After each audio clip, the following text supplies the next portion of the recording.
friends, welcome back to BBVN online classes and we were discussing about the chapter 3rd atoms and molecules और उसमें हमने law of combinations पढ़ा था हमने कि किस तरीके से जो एटम्स हैं वो कंबाइन होके मॉलिक्यूल्स में कन्वर्ट होते हैं। तो उसके हमने दो लॉज पढ़े थे। आज हम बात करेंगे डाल्टन्स एटॉमिक थ्योरी के बारे में। इसके बारे में बात करेंगे हम डाल्टन्स एटॉमिक थ्योरी। जब एटम्स के बारे में बताया जा रहा था तब जॉन डाल्टन ने 1808 में ये थ्योरी दी थी। और इस थ्योरी ने कई चीजें हमें बताई एटम्स के बारे में और इसी थ्योरी ने law of constant proportion and law of mass conservation दोनों को ही एक्सप्लेन भी किया है। इसीलिए हम डाल्टन्स एटॉमिक थ्योरी को स्टडी करते हैं। तो सबसे पहले देखिए इस थ्योरी के जो पोस्टुलेट्स हैं, जो बातें इसने कही थी। पोस्टुलेट्स मीन्स होता है इनके जो कॉन्सेप्ट इसने दिए थे इसके लिए, एटम के स्ट्रक्चर के लिए। तो सबसे पहली बात इसने बताई थी कि एटम्स जो होते हैं दीज आर इंडिविजिबल। क्या है ये? इंडिविजिबल है। ये हम इनको डिवाइड या और हम इनको ब्रेक नहीं कर सकते हैं। तो इन्होंने फर्स्ट हमारा इनका पोस्टुलेट क्या था डाल्टन थ्योरी का कि जो एटम्स हैं, atoms are indivisible. Indivisible means ये फर्दर डिवाइड नहीं हो सकते हैं।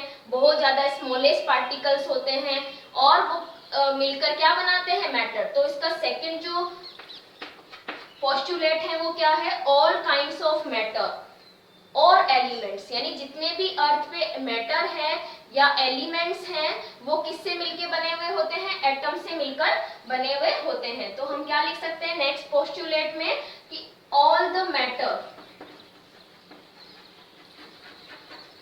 are formed by these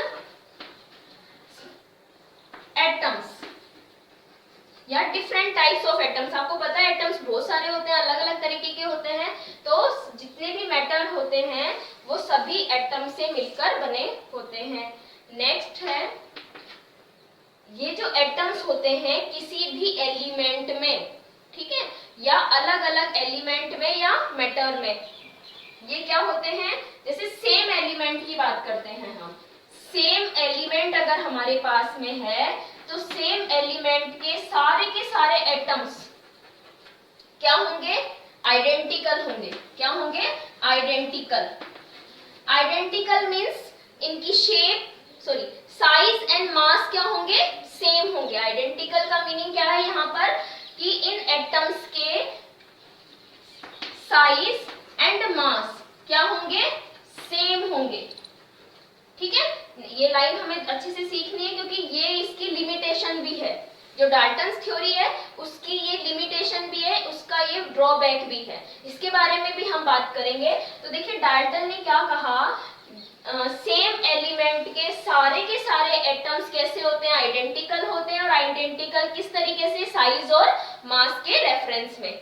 next इन्होंने क्या कहा कि जो एटम्स हैं, ये जो एटम्स होते हैं ये कंबाइन होके क्या बनाते हैं? मॉलिक्यूल्स। तो क्या लिख सकते हैं हम? These atoms can combine and form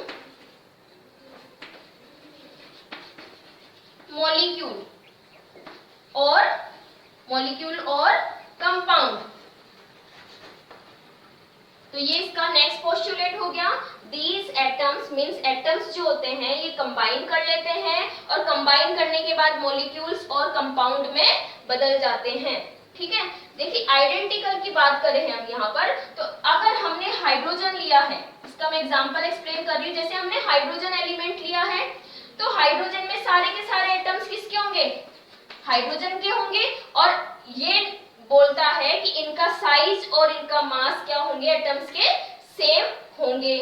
ठीक है, नेक्स्ट जो एटम्स होते हैं ये कंबाइन करके मॉलिक्यूल बनाते हैं। देखिए दो हाइड्रोजन के एटम्स कंबाइन करके H2 बना रहे हैं, या फिर दो हाइड्रोजन के एटम्स एक ऑक्सीजन के साथ में जुड़कर कंपाउंड बना रही है, दैट इज वाटर। ठीक है, तो हम बोल सकते हैं जो डाल्टन ने कहा है वो करेक्ट है कि दो एटम्स एलिमेंट बनाते हैं, मॉलिक्यूल बनाते हैं, या फिर कंपाउंड का फॉर्मेशन होता है। कंपाउंड क्या होते हैं? डिफरेंट एटम से मिलकर बने हुए होते हैं। नेक्स्ट इन्होंने जो बात कही थी वो कही थी कि जब मॉलिक्यूल या कंपाउंड बनते हैं, ओके, तो जब भी मॉलिक्यूल और कंपाउंड्स बनते हैं तो law of mass conservation and law of constant proportion हमें फॉलो करना होता है, या अकॉर्डिंग टू दीज लॉज ये फॉर्म होते हैं। तो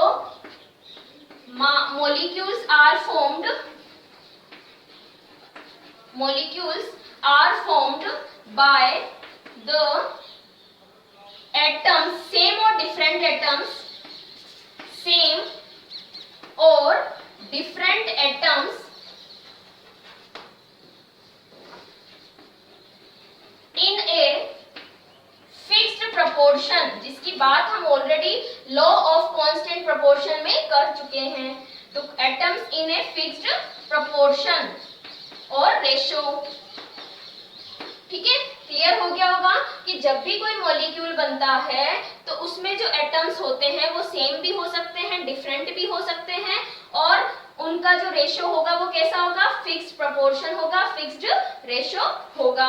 नेक्स्ट इसने क्या कहा था कि जब भी एटम्स, यानी कि जब भी कोई केमिकल रिएक्शंस होती हैं तो ये एटम्स, जो मॉलिक्यूल या फिर कोई भी एलिमेंट उसमें पार्ट लेता है, तो हमेशा केमिकल रिएक्शन होते समय एटम्स जो होंगे वो जो मॉलिक्यूल होगा वो एटम्स में टूट जाएगा, डिकम्पोज हो जाएगा, फिर एटम्स पार्टिसिपेट करते हैं for the formation of product. तो नेक्स्ट इसका क्या है पोस्टुलेट कि in a chemical reaction, in a chemical reaction atoms take part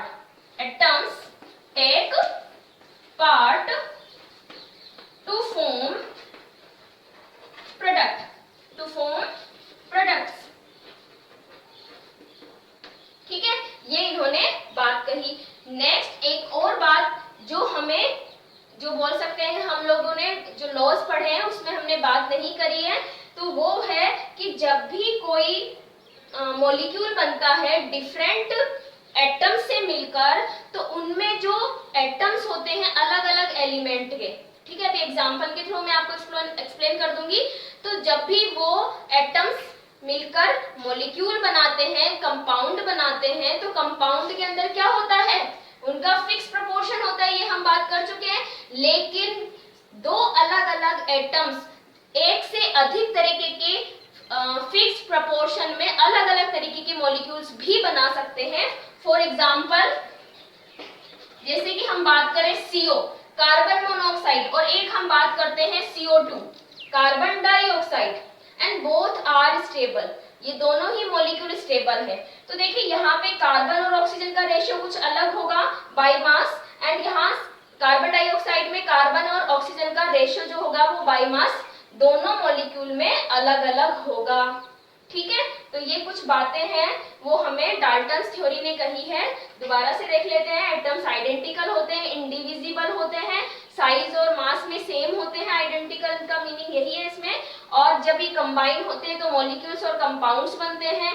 compounds जब बनते हैं तो उनका एटम्स क्या फिक्स प्रोपोर्शन होता है, और जब भी कोई केमिकल रिएक्शन होती है तो हमेशा एटम्स पार्ट लेते हैं, मॉलिक्यूल एज सच पार्ट नहीं लेगा, वो पहले एटम्स में टूटेगा और उसके बाद में वो प्रोडक्ट बनाने में काम आएगा, ठीक है। नेक्स्ट हम बात करेंगे डाल्टन्स थ्योरी की लिमिटेशंस की। Thank you.